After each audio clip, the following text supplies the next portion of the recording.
Hey guys, Kim here with Like Tesla. So today we are going to be driving about 60 miles north, around 100 kilometers to Yona Mountain, and there is a big festival going on. It's called Crush Fest. We're going to be stomping on some grapes and hopefully tasting some wine up there.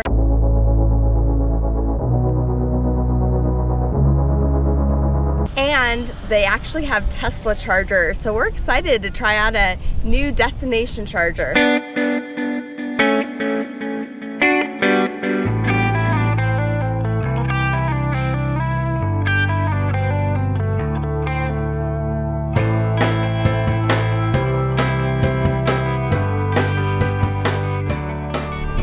See that tweet to Elon that basically said, with all these cameras now on the Teslas, do I really still need to buy a dash cam?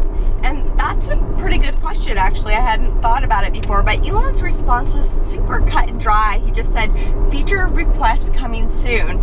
And we're all left wondering now, what exactly does that mean? Yeah, is it hardware, is it software? Yes, is it gonna be for Autopilot 2.0 or will 1.0 also be able to get it? Yeah, so our 1.0 here has one camera built in, and obviously the backup camera. The Autopilot 2 cars have 8 cameras on the exterior, 1 on the interior coming soon. At least the Model 3 has it, and we think the S and the X will soon have it as well. So my understanding with Autopilot cameras was that it was all granular data that it was pulling for self-driving purposes.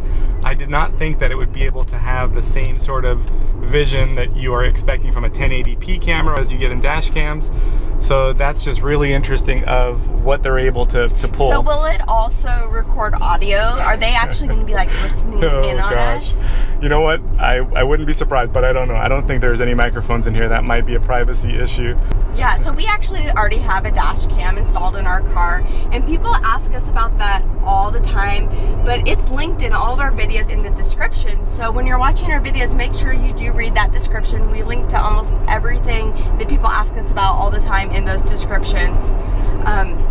Something else about dash cams. I recently saw a video that was captured on one where a guy with his Model X got it all scratched up on his garage door. I think he was testing the summon feature or something like that. Yeah, he just received an update on his Autopilot 2.0 brand new Model X, and he summoned it with the key fob back to his garage, and it went a little too far to the wall, so he tried to summon it back forward, but it initiated the garage feature to close, and for some reason, as the car was still moving, it did that, and it's not supposed to, and it closed right on top of, you know, the hood of his car and scratched it up pretty badly.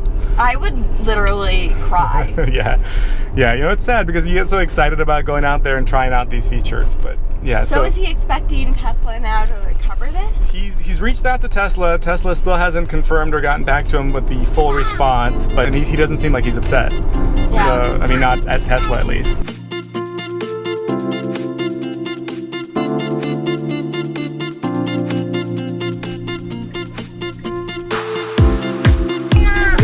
The Tesla chargers.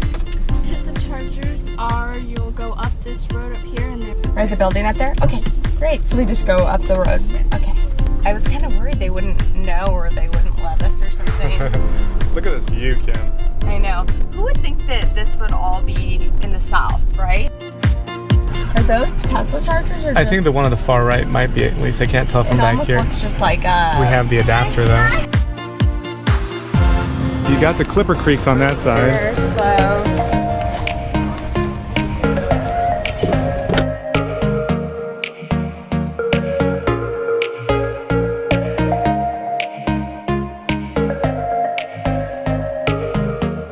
You're walking with a purpose. I already know what I want. Who needs wine when you got coffee? It's still only 10 a.m.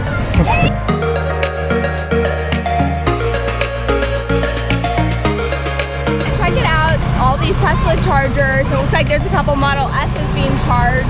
I think there's actually about 10 on property, I read. So pretty cool. These ones are like right up here up front. This is how I like to start my day. So I think this is where the crushing actually happens right here. I wonder if it like exfoliates or anything like that. What does it feel like in there? Really slimy. Are you guys jealous? You guys want to come Yeah.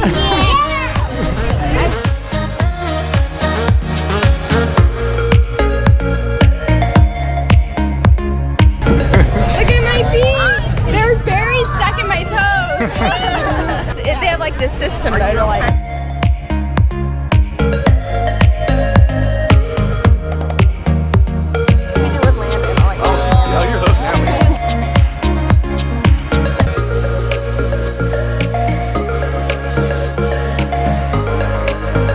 Yeah, you don't see too many of them, I guess, around Gainesville. No, we don't at all, actually. Yeah. I haven't seen an SUV. I've seen the sedans. Yeah. But I noticed it was plugged up, and I was like, oh, there's an electric car actually here. And then I looked at the back, and I was like, it's a Tesla.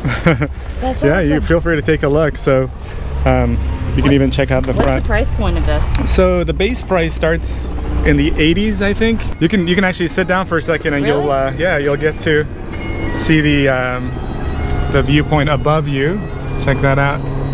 Oh my gosh. Yeah, it's the biggest windshield in any car production right now.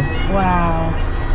So does But it yeah. drive itself too? And like, Yep, it has self-driving features. well, this is awesome. Thank you for Yeah, sharing. you bet. I appreciate you letting Yeah. me look at it. Anytime.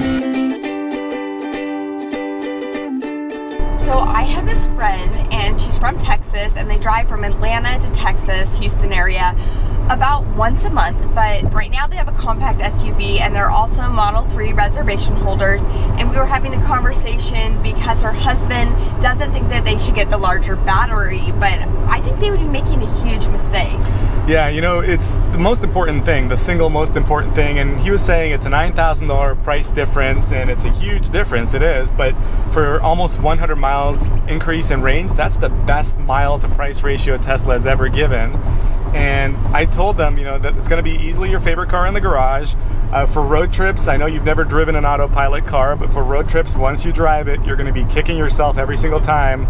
They're going to want to get rid of their compact SUV and get the Model X along with the Model 3. Yeah. So those with Model 3 reservations, what are you guys going to do in terms of battery? Let us know in the comments below. I'm really curious what you guys are thinking and why.